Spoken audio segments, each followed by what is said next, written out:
A cover letter for a job is very often accompanied by a resume.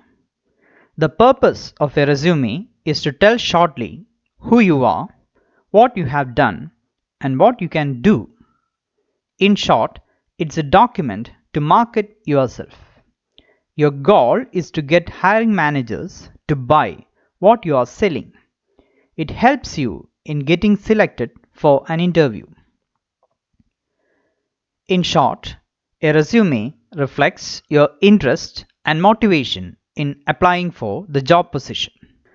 Before going to resume in detail, let us try to differentiate it from CV or curriculum vitae. It's important to remember that they are not synonyms. A CV presents a full history of the academic credentials and professional experience of a candidate. There is no page limit in the case of a CV. It's comprehensive and it is used for jobs and admissions in the academia. On the other hand, a resume is very often limited to one page. If you feel that you have some information that is highly relevant to the position you are applying for, you can go ahead and extend it to 2 pages. However, do not resort to adding irrelevant details as you will be wasting the precious time of the hiring manager concerned. A resume is used for job hunting in all industries and it is to be prepared keeping in mind the specifications of the job you are applying for. An overview of yourself, your experience, your education, and other skills is to be provided within the space limit of a page. The contents of a resume. It includes contact information, resume summary or resume objective, professional title, work experience, skills, education, and additional sections which are optional. There is no particular format or structure to be followed in drafting a resume. A resume aims at highlighting a candidate's strengths and his or her suitability for a job. An experienced candidate will focus more on his or her experience in the industry concerned. On the other hand, an entry-level applicant with no full-time job experience emphasizes his or her academic achievements and extracurricular activities. Even students can prepare resumes for landing in internships or first jobs. Now, the first step is deciding on your resume format. There are 3 types of resumes. The first one, chronological resume. This is the most traditional format which is flexible and suited for applicants with any level of experience. Here, all details will be listed out in the reverse chronological sequence, that is, from the latest to the first.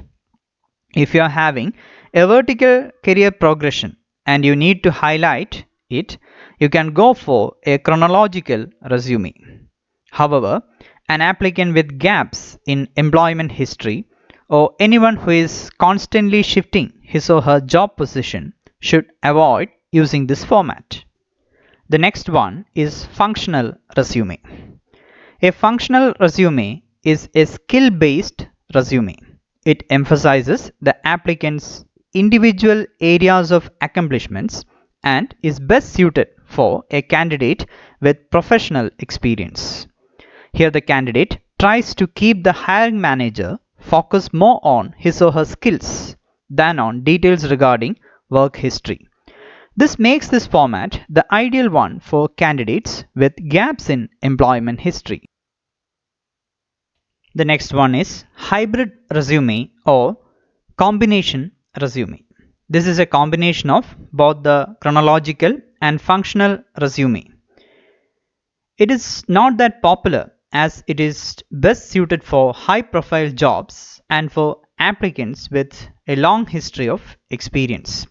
One disadvantage regarding hybrid resume is that it may turn out to be lengthy. Now, let us look at the contents one by one. We'll begin with contact information. This is one of the most important parts of the resume. Make sure that there are no errors in the details provided. We'll begin with the name. Your name should be typed in bold and a font size above 20 is preferred.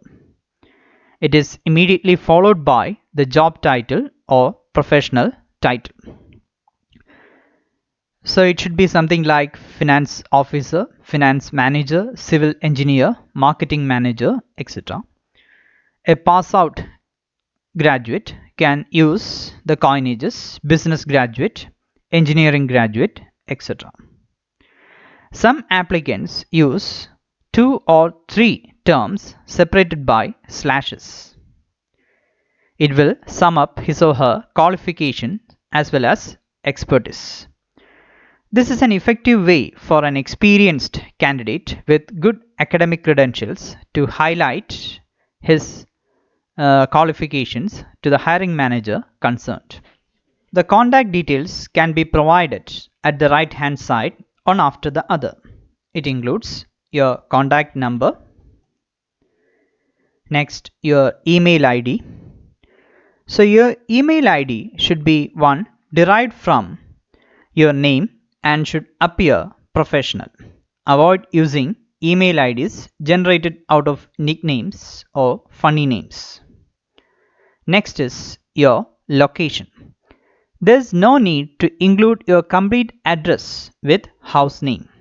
Your place or city of residence can be specified. If you are seeking job positions in multinational firms, the name of the country can also be included. Besides your basic contact information, you can consider including your social media profile links which reflects your work. For example, LinkedIn. As long as your LinkedIn profile is complete, you can feel free to include it in your CV. If a candidate is seeking a job position related to marketing or journalism, he or she can include Twitter profile. Make sure that you have a decent amount of followers and it adds to your suitability for the profession concerned.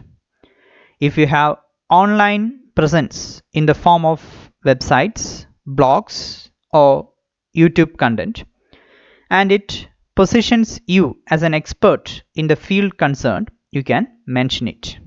So the optional details regarding contact information. The hiring manager is more interested in your profession, your professional experience, and your qualifications than in your biographical details. So there is no need to specify your date of birth unless it is specifically required in the advertisement for the job position. There is no need for your religion and caste. Regarding photo is not an essential part of resume.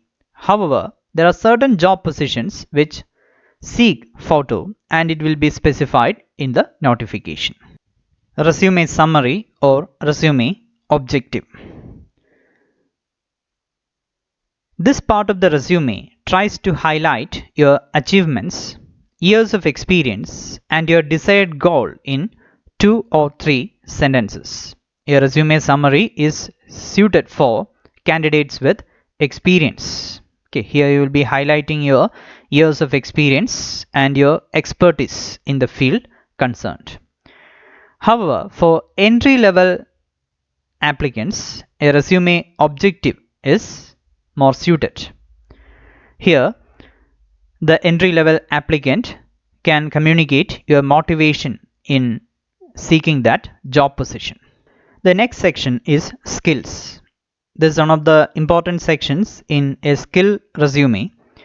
If you are choosing a chronological resume format, you can focus more on your work experience and qualifications, and this section of skills can be added later. There are two types of skills, soft skills and technical skills or hard skills. They can be included as separate sections. If you are listing out your skills under a single section, try to differentiate it. Here, technical skills are highlighted with red color and soft skills with blue color. Hard skills refer to technical knowledge that you have acquired through training or experience. Very often, companies impart technical knowledge to newly recruited candidates through training. They are specific for a job and is a prerequisite for completing your task. It includes machinery skills, software skills, programming language, or even proficiency in some languages concerned if you are applying for the position of a translator. Hard skills are quantifiable and your proficiency level can also be indicated in your resume. Soft skills, on the other hand, describe how you work individually or with others. They are not specific to a job but helps you in adapting to your work environment. Soft skills include effective communication, teamwork, problem solving skills, leadership, adaptability, time management, patience, etc. Here's a list of soft skills that you can make use of. Soft skills attain more relevance in entry level jobs, as hard skills can be imparted later by training.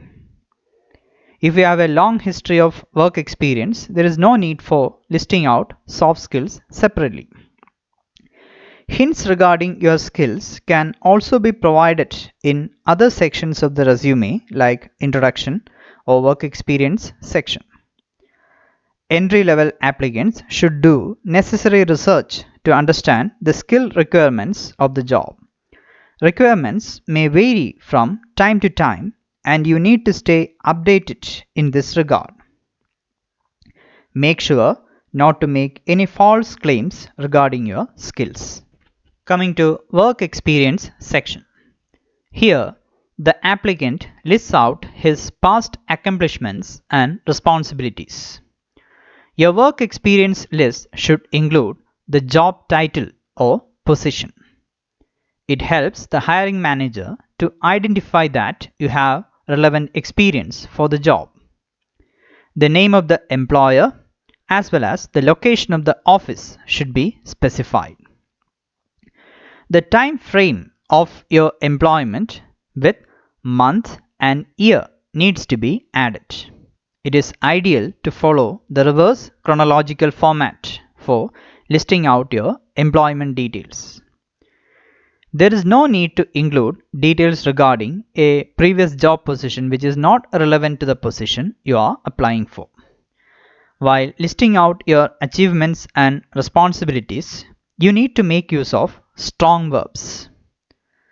Instead of a weak verb like responsible for, you can make use of accomplished, achieved, completed, succeeded in, performed, negotiated, secured. Worked on can be replaced with constructed, composed, engaged in, formulated, compiled, arranged. Instead of improved, you can make use of amplified, boosted, customized, remodeled, upgraded, etc. Another thing you have to keep in mind is that instead of describing your achievement in vague terms, always try to quantify it. Towards the end of each entry in work experience section, you can include the name and mail ID of your previous employer.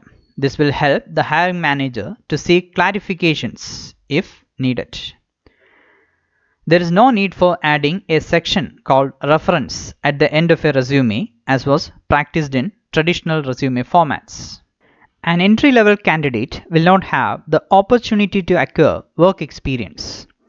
Instead of writing no experience, it would sound better and more positive to mention some of the activities which he or she has been associated with during academic life.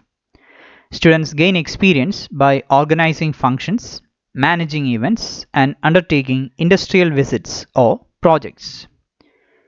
Even details regarding a work you volunteered can also be included. Education is another important section in a resume. If you are a fresher with little experience but good educational profile, you can begin with details of your education if you feel that it is your strong point. Otherwise, this section follows work experience. If you have a university degree, there is no need to include your school education. Mention your latest educational qualification on the top. The name of the program, university or institution concerned, and years attended should be specified. Include the grade point if you feel that it is really impressive. Additional sections. This part of resume is optional and it's up to the candidate to decide on including it. Certifications. You can specify the courses you have completed, which helps in enhancing your soft skills as well as technical skills.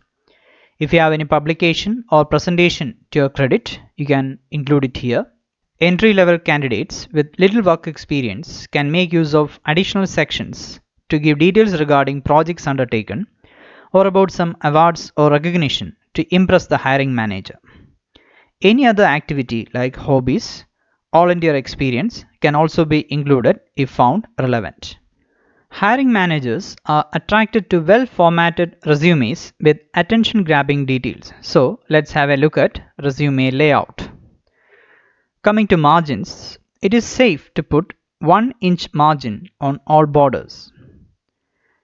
Font size. Keep the font size consistent.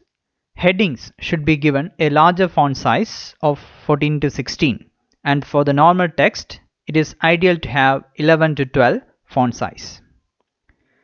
White space.